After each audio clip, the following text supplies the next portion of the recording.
warahmatullahi wabarakatuh. Innal hamdalillah nahmaduhu wa nasta'inuhu wa nastaghfiruh wa na'udzu billahi min shururi anfusina wa min sayyiati a'malina. May yahdihillahu fala mudilla lahu wa may yudlil fala hadiya lahu. Asyhadu an la ilaha illallah wahdahu la syarika lahu wa asyhadu anna Muhammadan abduhu wa rasuluh.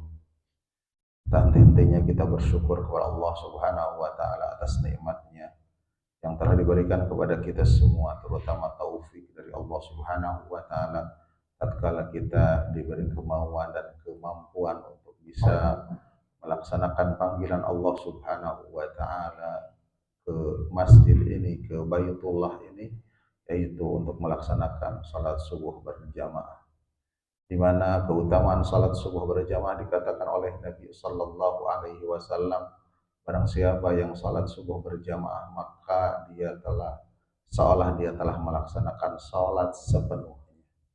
Maka bapak-bapak mungkin kebanyakan, ya tentu saja kebanyakan kita di malam hari itu dalam keadaan tidur, istirahat gitu.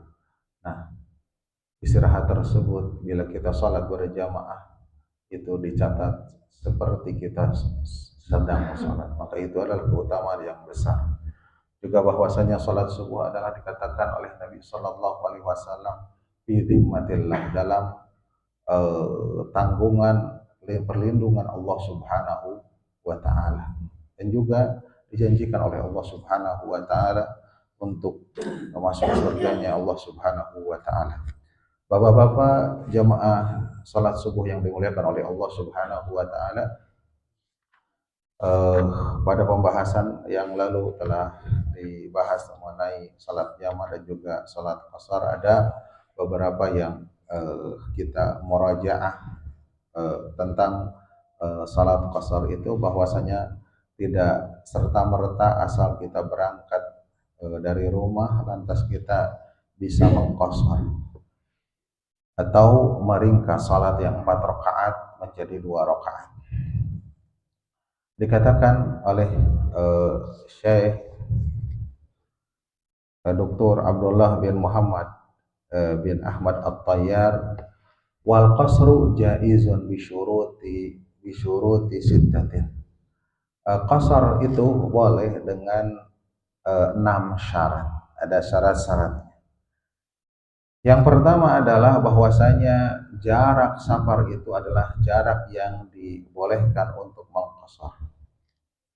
Memang pembawa syariat yang mulia telah menyebutkan bahwasanya mengqasar salat yaitu dan juga membolehkan berbuka, ya, itu didasarkan atas ala mutlaqis safar, yaitu yang penting safar tanpa ada pembatasan. Bahkan sebagian ulama mengatakan barang siapa yang membedakan antara safar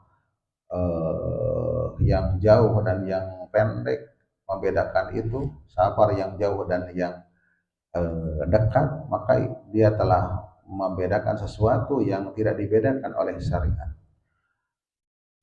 Akan tetapi memang namanya safar itu adalah merupakan kondisi ada kemasyaqqahan, kesulitan, kesusahan. Dan kesulitan, kesusahan itu tidaklah terjadi umumnya kecuali bersama safar yang jauh. Safar biasa-biasa seperti yang dekat-dekat tidak terasa seperti itu. Yang masyaqqah itu adalah yang jauh. Maka para fuqaha, para ahli fikih, semoga Allah merahmati kepada mereka semua, berbedalah pandangan di dalam batasan jarak safar yang dibolehkan untuk mengqashar dan juga dibolehkan untuk berbuka puasa tatkala kita di bulan Ramadan. Di antara mereka ada yang berpendapat bahwasanya jarak yang dibolehkan untuk mengqashar dan berbuka puasa adalah perjalanan 2 hari 2 malam, ya, atau lebih, ya, yang itu adalah sebanding dengan 80 km, kira-kiranya 80 km. Dan ini adalah merupakan pendapat yang umum kita dapatkan di negara kita, di masyarakat kita sering mengungkapkan bahwasanya harus 80 kilometer. Ya. Iya, di antara mereka itu ada juga yang berpendapat bahwasanya jarak yang dibolehkan untuk mengqashar dan berbuka puasa adalah bahkan perjalanan 3 hari 3 malam, 3 hari 3 malam. Dan maksud perjalanan 3 hari 3 malam atau 2 hari 2 malam itu adalah perjalanan dengan berjalan kaki atau memakai unta. Maka tidak heran kalau 80 kilometer, apalagi zaman dulu, ya, bisa menghabiskan 2 hari 2 malam seperti tadi. Di antara mereka juga ada yang berpendapat bahwasanya jarak yang dibolehkan untuk mengqashar dan berbuka puasa adalah 1 hari saja, 1 hari saja. Maka bila 2 hari itu disebutkan 80 kilometer, kalau ini secara jarak, ya, maka 40 kilometer sudah ada yang berpendapat bahwasanya itu juga sudah boleh untuk mengqashar dan berbuka puasa. Dan bahkan di antara mereka ada yang berpendapat bahwasanya tidak ada batasan, ya, untuk safar yang dibolehkan untuk mengqashar dan berbuka. Bahkan pokoknya setiap apa yang dikatakan disebut oleh masyarakat secara uruf itu adalah safar, ya. Kalau atau orang Sunda kita bilang bahwasanya nyaba, ya, orang Garut ke Bandung, mereka mana nyaba, kabar ke Bandung. Padahal itu enggak 80 kilo. Ya. Maka itu adalah dikatakan boleh dia qashar dan boleh berbuka. Ya.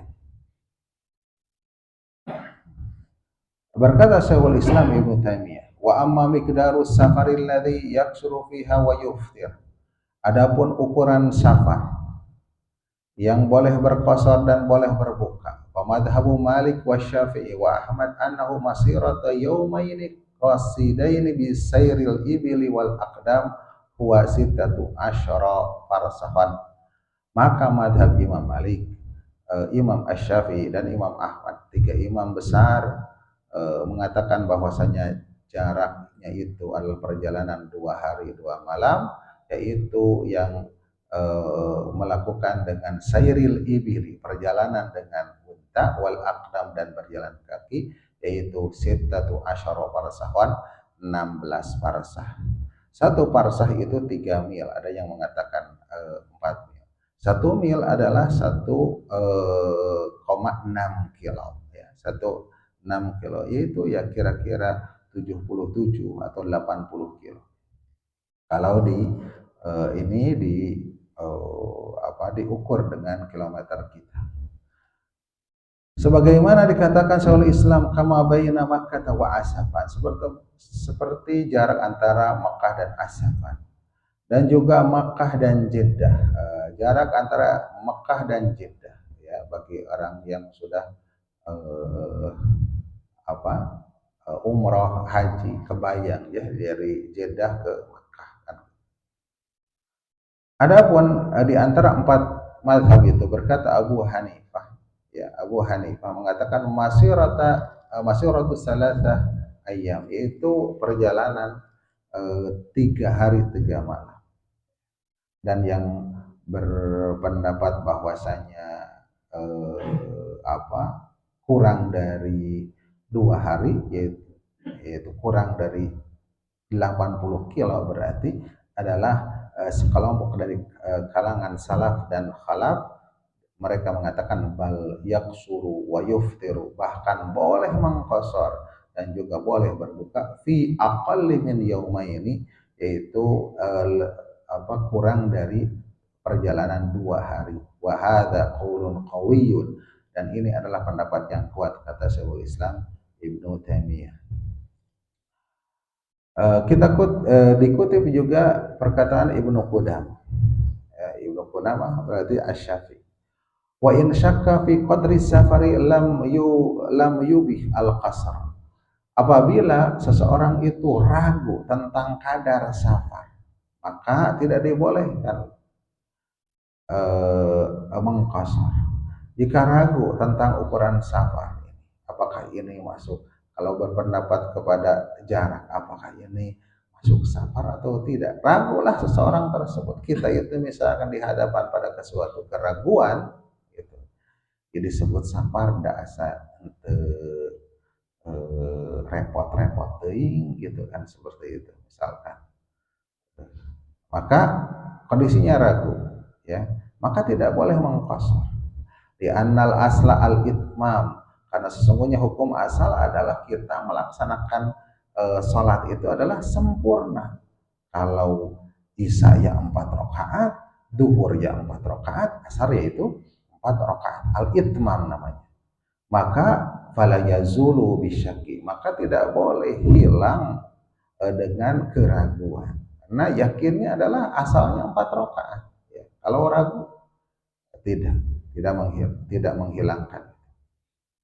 Wal i'tibaru bin niyati duna haqiqati safar, dan yang dianggap adalah dengan niat, bukan hakikat safar tersebut. Niat safar enggak gitu, ya.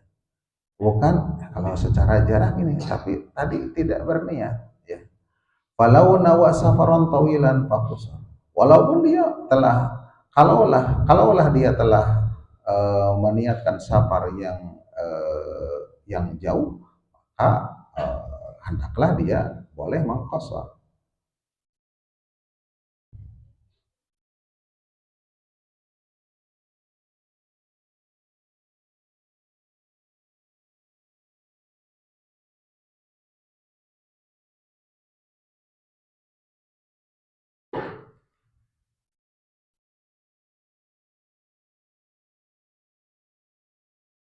Kalaulah dia meniatkan safar yang jauh, maka mengqasar.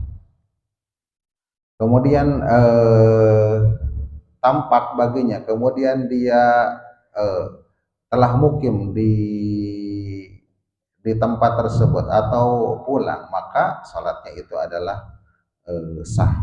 Walau kharaja taliban li abiqin au muntajian ghaitha. Kalau seseorang itu keluar dalam rangka mencari uh, yang kabur, seseorang yang apa? Seorang yang punya budak, ya. Ternyata hamba sahayanya tersebut lari, ya, lari dari si tuannya. Seorang itu sebagai tuannya, dia mencari, ya, dia mencari. Atau kita di antara bapak-bapak di sini, kita punya anak,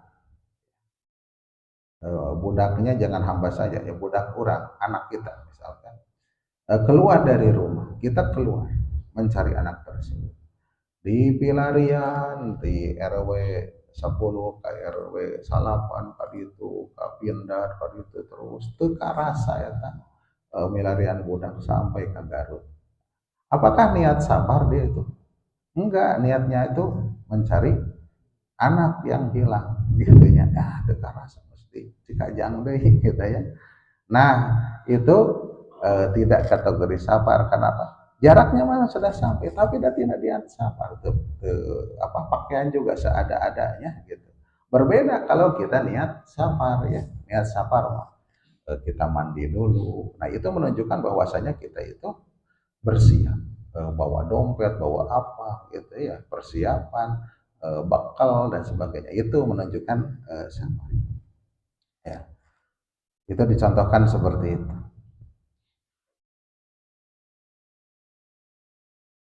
Ya. Jadi dari berbagai pendapat yang tadi, minimalnya kita mengambil salah satunya yang itu adalah sesuatu yang jarak yang dibolehkan untuk safar, itu memenuhi jarak yang dibolehkan untuk safar. Syaratnya. Yang kedua, syaratnya itu bahwasanya safar yang dilakukan adalah minimalnya safar mubah. Ya. Karena safar itu terbagi menjadi 5 bagian. Yang pertama adalah safar haram, seperti safar yang seseorang itu mau bepergian tapi untuk melakukan perkara yang diharamkan, ya. Seperti safar ke negeri kafir dalam rangka supaya bisa mabuk-mabukan, supaya bisa narkoba, supaya bisa melakukan ini dan itu, bebas di sana mah. Seperti itu, berjudi dan sebagainya. Misalkan di sini tidak bisa, di sana bisa, ya. Di sana mah bebas, tidak ada yang menggerebek dan sebagainya. Dia safar dalam rangka untuk itu. Begitu safar haram. Atau safar kita tarik, safar mau membegal di sini, malu sama tetangga, ya seperti itu. Ke sana aja, membegal motor apa saja gitu, mencuri dan sebagainya, maka dia itu safar dalam keadaan mau melakukan haram, ya, atau mau melakukan kerusakan di muka bumi atau menyakiti kaum mukminin, maka itu adalah safar haram. Termasuk juga adalah safar seorang wanita tanpa mahram. Safar seorang wanita tanpa mahram gimana hukumnya? Haram, ya, maka wanita tersebut tidak boleh mengkosor karena itu safar yang haram. Yang kedua adalah safar yang makruh. Dikatakan di sini seperti safar sendirian. Dikatakan safar itu makruh, ya, walaupun tidak berdosa, ya, itu adalah safar yang makruh. Minimal ada 2 orang, sempurnanya safar itu 3 orang, sehingga apa? Sehingga ada salah satunya yang dijadikan imam safar. Kalau safar berdua juga terjadi perdebatan di tengah jalan, perkelahian, daya melarainya kan gitu. Kemudian yang ketiga, safar mubah seperti safar dalam rangka bertamasya, ya, tamasya atau camping atau ya ke gunung, ke pantai, ke tempat permainan gitu ya, seperti itu dalam rangka untuk healing, untuk refreshing gitu ya, refreshing ya. Saya mendengar dari seorang apa dari seorang apa, bukan dokter, terapis, dari seorang terapis, ya. Minimalnya kita itu dalam sebulan sekali, minimal sebulan sekali, katanya harus melihat warna-warna alam ya yang asli. Misalkan warna-warna alam yang asli yang dominan, ke gunung hijau semua gitu ya, atau ke pantai biru semua seperti itu. Nah, itu disarankan itu, ya, supaya merefresh, ya, merefresh dari ke aktivitas yang rutin kita lakukan ke kantor atau berdagang atau apa aktivitas gitu terus kan seperti itu, maka minimalnya sebulan sampai bisa sepekan sekali bagus. Jadi dalam keadaan refresh lagi dan seterusnya sehat. Yang keempat ada safar yang wajib seperti safar untuk menunaikan ibadah haji. Ibadah haji wajib bagi yang mampu, itu adalah safar yang wajib. Atau umrah yang pertama, ya, bagi yang mampu. Atau jihad, ya, atau jihad itu adalah safar yang wajib. Yang kelima adalah safar yang mustahab, yang sunnah. Seperti apa? Seperti safar untuk haji yang kedua. Haji yang kedua adalah sunnah, tidak wajib. Dan safar yang mubah yang tadi adalah safar itu bukan dalam rangka mau melakukan yang haram, ya, bahkan bukan kategori makruh. Maka dikatakan oleh Ibnu Qudamah, fa in safara li ma'siyatin kal abi, ya, maka jika safar itu untuk bermaksiat seperti al-abid, yaitu orang yang keluar kabur dari tuannya, atau ya kabur kan otomatis jauh ya keluar, atau wakat itarik, atau dalam rangka mau membegal, watijarah fil khamri, atau mau jualan khamar atau narkoba dan sebagainya, ya lam yaksur, dia tidak mengkosor, tidak boleh mengkosor. Walam yatarakhas bi syai'in min rukhas safar, dan tidak mendapatkan rukhsah di antara rukhsah safar, di annahu la yajuzu ta'liqu rukhas bil ma'asi, karena sesungguhnya tidak boleh mengkaitkan kerukhsahan keringanan dengan kemaksiatan, karena lima fihi minal i'anati 'alaiha wa di'ayati ilaiha, karena sesungguhnya itu adalah mendukung kepada kemaksiatan tersebut. Wala yuridu syar'u bidzalika, dan tidaklah syariat menginginkan hal itu.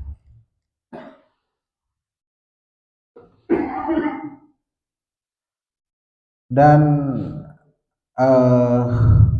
ya para musafir yang yang melakukan safar untuk kemaksiatan itu tidak mendapatkan rukhsah safar, maka dia terhalang dari mengqashar salat, terhalang juga dari mengusap dua khuf, ya dua sepatu yang 3 hari itu kita dikasih rukhsah oleh syariat untuk wudhu itu tidak sempurna seperti sekarang, yaitu membasuh kaki gitu ya, tapi boleh itu mengusap sepatu kita bila kita sholat memakai sepatu, seperti lagi camping ya, lagi camping pakai sepatu tentu saja ya, ke lapangan atau melakukan apa saja, maka itu syariat membolehkan selama 3 hari 3 malam. Bahkan Nabi SAW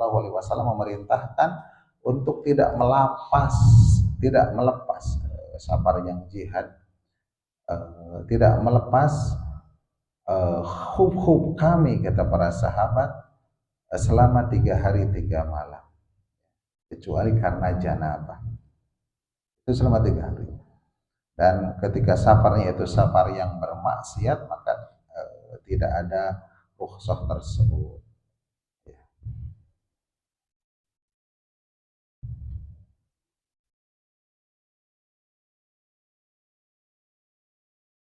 Itu syaratnya adalah syarat safar yang mubah. Yang ketiga syaratnya itu adalah sudah masuk mulai melangkah ke safar ya, ke suatu perjalanan tersebut, dan meninggalkan batas kampungnya atau batas kotanya, meninggalkan batas kampungnya atau batas kotanya, berdasarkan firman Allah Subhanahu wa taala, wa idza darabtum fil ardi, apabila kalian melakukan perjalanan di muka bumi, falaisa alaikum junahun, maka tidak berdosa bagi kalian antaqsuru minas shalah, untuk mengqashar salat, dibolehkan. Ini ditetapkan oleh Allah Subhanahu wa taala tentang qashar ini dalam surat An-Nisa ayat 101. Ya. Tidak dikatakan dhariban fil ardi, itu melakukan perjalanan di muka bumi, kecuali apabila dia itu sudah mulai bergerak di safar ya, perjalanan, dan tidak boleh mengqashar selama ada di kampung halamannya ya. Dikaitkan dengan pembahasan yang lalu ya, tentang jamak, berarti hanya boleh menjamak saja sesuai dengan apa yang dilakukan oleh Nabi Shallallahu Alaihi Wasallam bila beliau mau melaksanakan perjalanan safar itu setelah matahari tergelincir itu zuhur, maka asarnya ditarik ya, dan itu hanya jamak saja, belum qashar karena belum melakukan suatu perjalanan. Apabila berangkatnya sesudah maghrib, maka isya ditarik ke maghrib, dan itu hanya menjamak saja, ya, tanpa mengqasar karena masih di kampung halaman. La yajuzu lahul qasru madama fi qaryatihi. Tidak boleh melakukan qasar selama masih ada di kampung halamannya.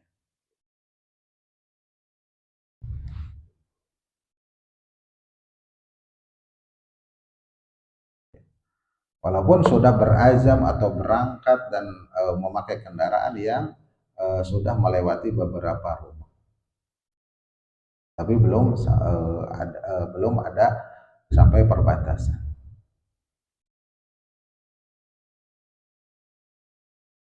Berkata Ibnu Qudamah, laisa liman nawas safaru al qasra.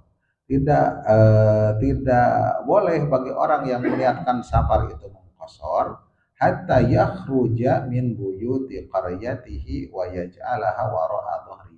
Hingga dia keluar dari rumahnya dan menjadikan rumahnya tersebut ada di belakangnya, sudah melewati. Wa bihadza qala Malik wa Syafi'i wal Auza'i wa Ishaq wa Abu Thawr. Oleh sebab itu Imam Malik, Imam Asy-Syafi'i, Imam Al-Auza'i, Imam Ishaq, Imam Abu Thawr mengatakan seperti itu juga, ya, berpendapat seperti itu juga para ulama. Bahkan disebutkan bahwasanya pendapat itu adalah merupakan pendapat yang dipegang oleh sekumpulan dari kalangan tabi'in.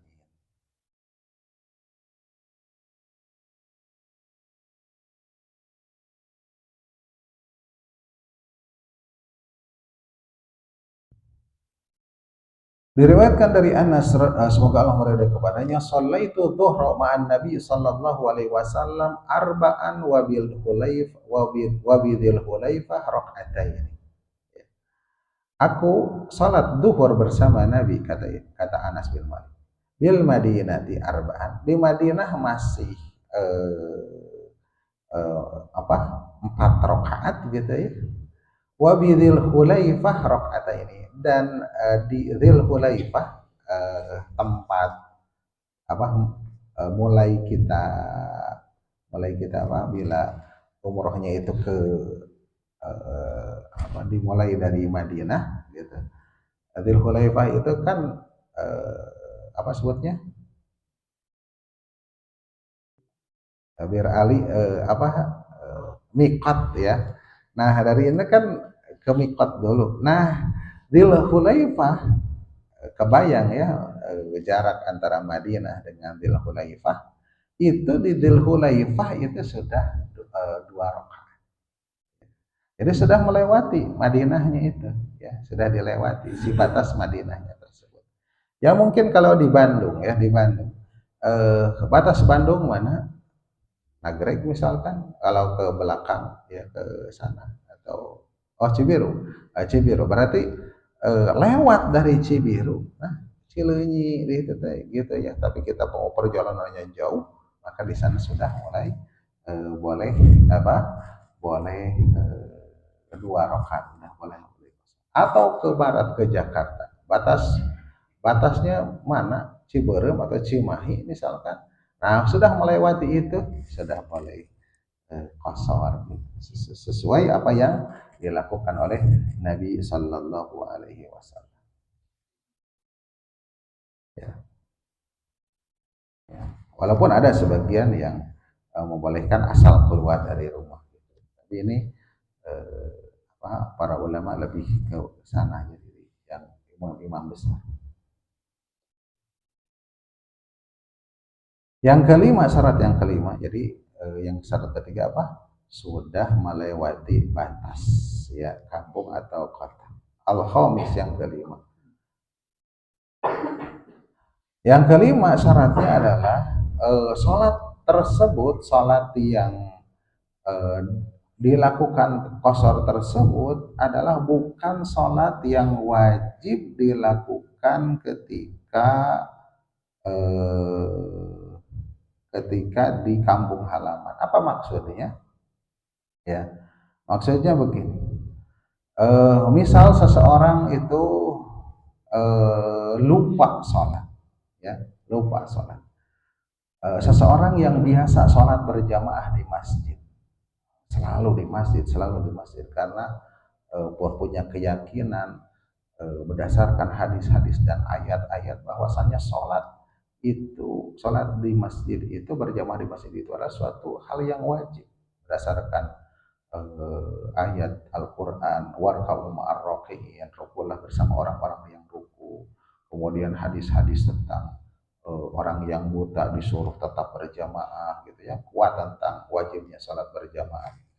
Nah, seseorang tersebut dalam perjalanan di dalam kota, sholat maghrib misalkan ke Cimahi atau Padalarang gitu ya, udah sholat maghrib ya, ya tidak dijama gitu ya, masih kemudian pulanglah ke rumah, otomatis melewati ya, lagi macet dan sebagainya, tidak keburu sholat di, misalkan orang ke Gedang, tidak keburu sholat di Asidik ini sudah lewat ya, nyampe ke rumah jam 8, dijamulah oleh istrinya misalkan, kemudian rebahanlah dia gitu ya, orang tersebut rebahan dia leteh, kabogohan, bangun adzan subuh ke masjid ya, salat berjamaah, dia lupa setelah gitu. Kemudian pagi-paginya dia, seseorang itu safar ke Jakarta ya, safar ke Jakarta. Ketika di Jakarta ya, ketika di Jakarta dia baru ingat ya, bahwasanya teu acan salat isya gitu. Berarti dia mempunyai kewajiban yang harus ditunaikan itu di kampung halamannya gitu ya, salat isya tersebut.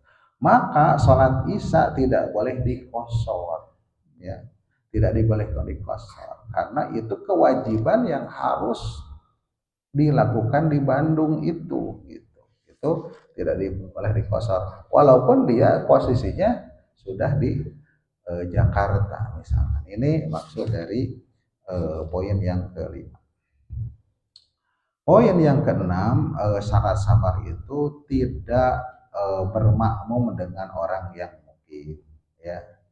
Apabila bermakmum kita jadi makmum kepada orang yang mukim, maka mesti kita itmam, kita mesti sempurna, kita sapar ke Jakarta.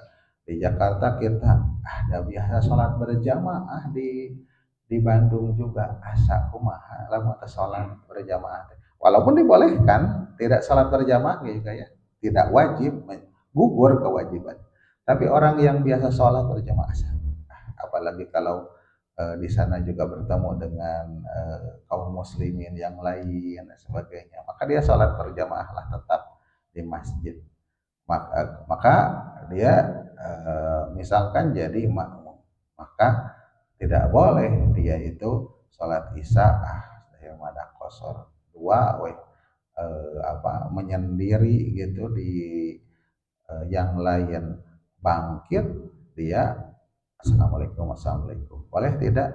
Tidak ya, tidak boleh karena kita sedang bermakmum. Inna maju ilal imamu liyu'tamma bihi, tidaklah imam itu dijadikan kecuali untuk diikuti.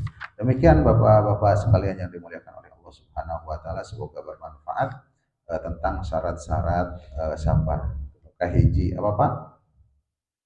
Jarak ya, jaraknya memenuhi dengan berbagai ya minimalnya perjalanan sehari ya, minimalnya di bawah termasuk di bawah 16 parsah juga gitu, tapi sudah niat safar gitu ya. Yang kedua, safar itu adalah safar mubah. Ketiga, sudah melewati batas kotanya ya. Yang keempat, itu bukan sholat yang kewajiban dilakukan di kampung halaman seperti mengkodok tadi, yang mengkodok yang kelewat itu. Yang keenam adalah tidak dalam keadaan bermakmum kepada yang mukim. Demikian yang bisa disampaikan. Wassallallahu ala nabiyyina Muhammadin wa ala alihi wasallam. Tapi barangkali ada yang ditanyakan, silakan. Silakan Pak Asep.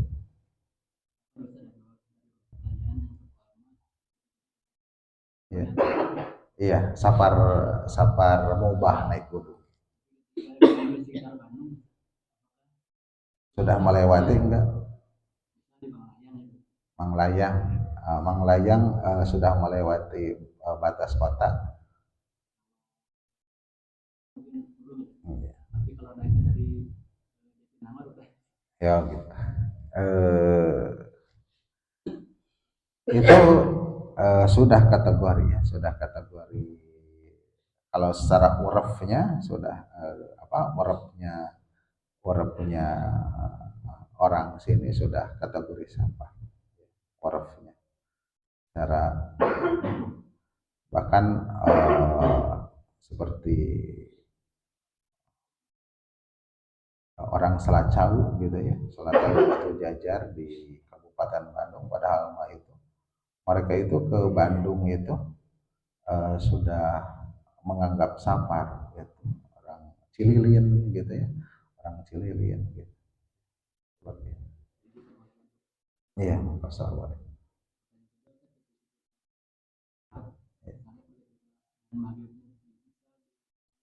Ya.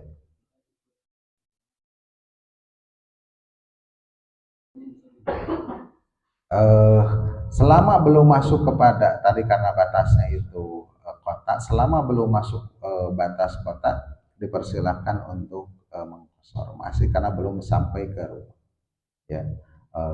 Cileunyi misalkan itu ya, di sana maghribnya isanya bisa dijamak juga bisa dikosor ya. Selama belum masuk ke sini ke batas kota dipersilahkan untuk apa membereskannya, dan itu lebih baik, biasanya lebih baik kondisinya ya, karena udah sampai ke rumah gitu ya, belum sholat isya juga kondisinya juga capek gitu ya. Kita tahu kualitas sholat kita ya, sholat dalam keadaan sehat-sehat saja tidak capek juga masih kurang khusyuk ya gitu ya, masih kita merasa kurang lah gitu, apalagi dalam keadaan capek, maka kualitasnya suka berkurang. Wallahu taala alam. Kalau orang safar boleh jadi imam nggak? Orang safar bolehkah jadi imam? Boleh. Sebagaimana riwayat salah satu riwayat Nabi Shallallahu Alaihi Wasallam mengimami para sahabat, ya, mengimami para sahabat. Tatkala itu para sahabat juga ikut mengkosor, kata Nabi, kami adalah orang-orang yang mengkosor, kalian sempurnakanlah sholat-sholat kalian. Jadi kalau kita yang dijadikan imam, bilang kepada jamaah, kalau saya mah dikosor gimana ya gitu, silahkan bapak-bapak menyempurnakannya gitu, jadi kasih tahu. Tetap kosor. Ya kita kosor di sapar tersebut, kita dijadikan imam itu kita mengkosornya dan katakan kepada yang lain bahasanya, karena hal ini perlu edukasi kepada yang lainnya, karena pemahaman agama itu mungkin berbeda dengan di masjid kita. Alhamdulillah rata-rata paham kalau banyak hadir di kajian subuh begini dan sebagainya, kan insya Allah paham. Kadang-kadang orang nggak paham gitu. Seperti kejadian bulan lalu saya safar ke Jogja, saya menjamak di menjamak isya karena berangkatnya itu salat maghrib di stasiun ya, menjamak isya ya. Isya saya persilahkan rekan saya untuk jadi imam karena beliau hafid ya, silahkan imam. Tapi beliau juga nanya ke saya, San, iya kosor entong gitu ya. Hafid juga kadang-kadang fikihnya kurang juga ya. Saya bilang nggak dikosor karena kita belum safar. Sholatlah sempurna dan apa namanya dikeraskan. Cuman posisinya kita ada di saf pertama gitu ya. Orang-orang juga datang ikut ya ikut. Tapi kita sholat isya dan sempurna. Keluar dari masjid stasiun Bandung itu ya ada bapak-bapak yang nanya tapi mempertanyakan dan sedikit menyalah. Kenapa bapak sholat itu? Ya, saya mewakili menjawab, kami mau safar dan Nabi Shallallahu Alaihi Wasallam mengatakan apa? Dan Nabi Shallallahu Alaihi Wasallam mencontohkan untuk menjama, gitu, ya, menjama ketika berangkatnya maghrib dan menjama sesuai dengan hadis Mu'ad kata saya. Tuh hadis Mu'ad mana sana berada ya gitu. Tapi banyak orang yang nggak tahu katanya jadi kadar yang lain gitu. Ada yang mungkin datang dia sholat maghrib dikira sholat maghrib kan gitu, tapi dengan isya. Nah ini yang mungkin apa dan si bapak itu bilang bahwa kan belum waktunya gitu ya, belum waktu. Nah, gitu. Jadi mungkin pemahaman menjamak juga ya belum sampai gitu, seperti itu kan belum waktunya gitu. Beliau mengatakan seperti itu ya karena apa, karena tentang penerangan agama itu belum juga dipahami oleh semua. Mengatakan bahwa sholat isya itu gimana katanya belum waktunya, tapi Nabi Shallallahu Alaihi Wasallam mencontohkannya gitu ya, jamak takdim gitu. Sebagaimana hadis Mu'ad bin Jabal yang dilakukan oleh Nabi Shallallahu Alaihi Wasallam. Ya demikian. Cekap. Ya kita tutup dengan doa kafaratul majlis. Subhanakallahumma wa bihamdika asyhadu an la ilaha illa anta astaghfiruka wa atubu ilaik. Assalamualaikum warahmatullahi wabarakatuh.